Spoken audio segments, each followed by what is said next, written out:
आगे राठी साहब एक करके भाई साहब आगे भाई साहब आगे ले लो।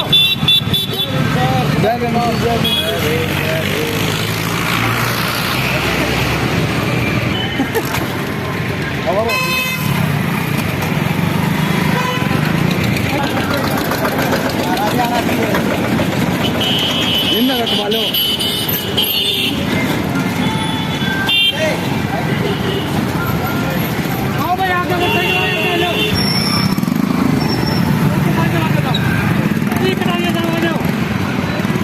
कहते ना बटे हुए कटारिया बना दिया क्या नहीं फोटो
थारे पास फोटो ना साथियों से अनुरोध है बाबा साहब की प्रतिमा के साथ एक बार पानी वानी पी के वहां पहुंचे।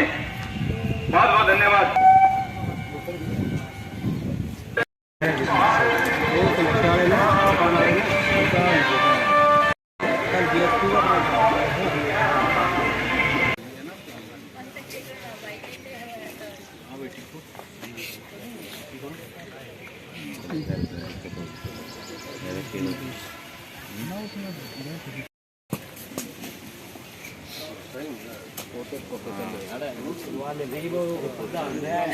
उड़े जा आगे देखो आगे पीछे का दिख रही है सारे दिखा दो फोटो राठी राठी का आना चाहिए राठी का काट दो। मैं एडवोकेट विनोद कटारिया इस तरफ देखो। पार्टी ऑफ इंडिया डेमोक्रेटिक के अंदर प्रदेश उपाध्यक्ष के पद पे काम किया मैंने और अभी लोकसभा के लिए पार्टी ने मुझे चुना है रोहतक के लिए। थोड़ा नीचे का है पूरे देश के अंदर 9 और 10 तारीख को मतदाता जो हैं उनके अधिकारों की जागरूकता के बारे में रैलियां निकाली जा रही हैं, जिसके माध्यम से आम जनता को उनके हक और अधिकारों की जागरूकता और उनकी जानकारी उनके पास पहुंचाई जा रही है, जिसके माध्यम से वे एक अच्छी सरकार का चुनाव कर पाएँ।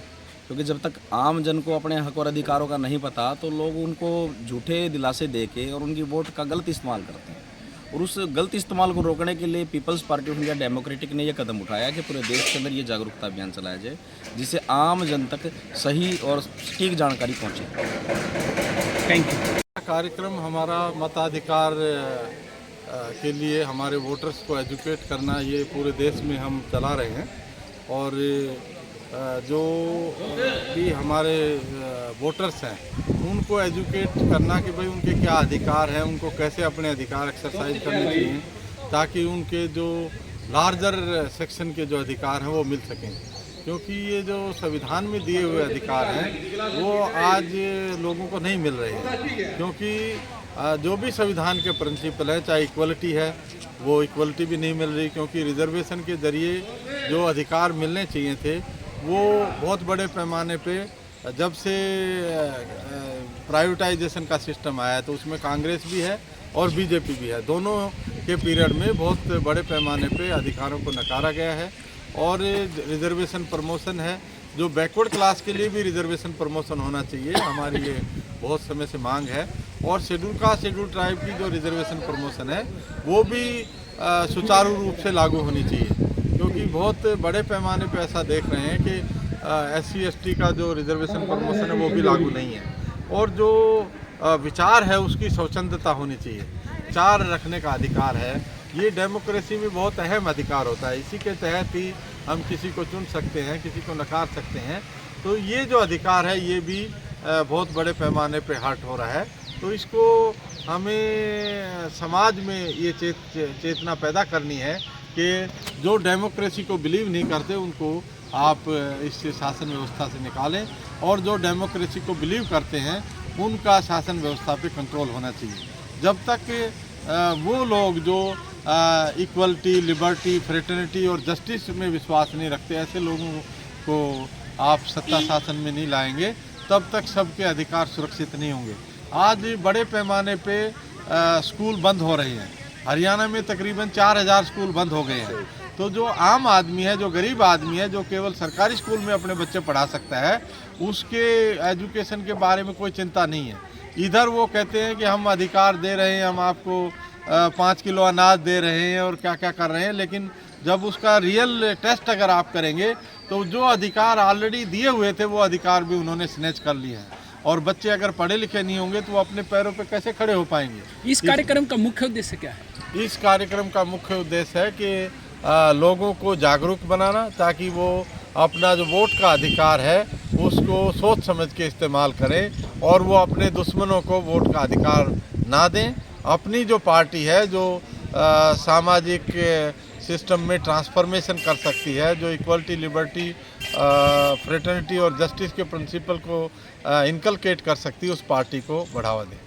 जी, पार्टी पे विचार इसलिए किया जा रहा है कि वो जो पार्टियां हैं उनको चलाने वाले लोग जो है सुप्रीमो हैं, और ये डेमोक्रेटिक पार्टी है जिसको इंस्टीट्यूशन चला रहा है। ये कोई आदमी जो अध्यक्ष है उसको भी कुछ भी डिसाइड करने का अधिकार नहीं है। ऐसा नहीं है कि भाई अध्यक्ष है वो अपने मन मर्जी से कुछ भी करेगा। यहाँ पे संस्था डिसाइड करेगी। संस्था में जो डेमोक्रेटिक तरीके से जो डिसीजन होगा वही मान्य होगा।